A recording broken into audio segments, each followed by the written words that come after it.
What you're about to hear is a case that even modern science still struggles to explain.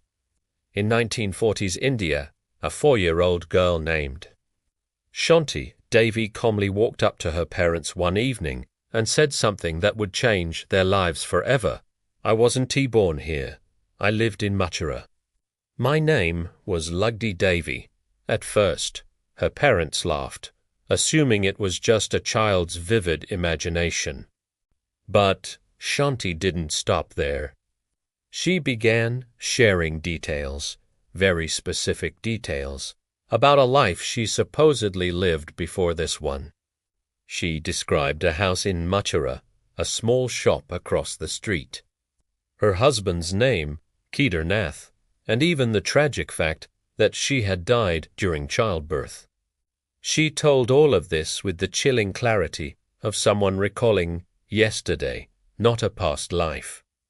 One day, Shanti turned to her mother and said something that sent shivers down her spine.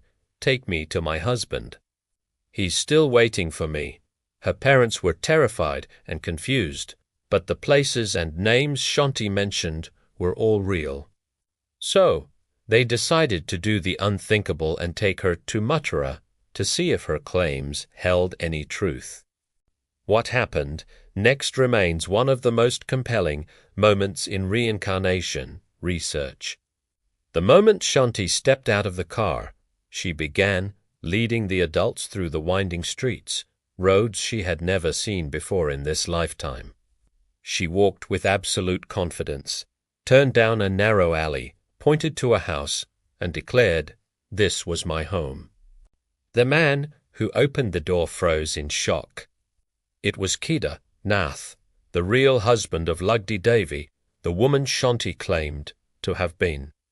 Inside the house, Shanti identified rooms without any hesitation. She recognized relatives by name, people she had never met. And then came the detail that broke Kedar Nath completely. Shanti whispered something into his ear, a private detail that only his late wife, Lugdi Devi, could have possibly known. The case became so famous that even India's Prime Minister Jawaharlal investigation.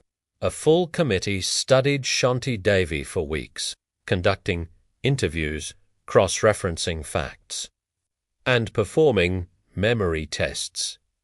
Their final report was staggering. It concluded most of the child's statements were verified. A scientific explanation cannot be provided. So, what does this all mean? Is the human mind capable of accessing memories that aren't its own? Is there a collective consciousness we can tap into? Or does a part of us truly continue on after death?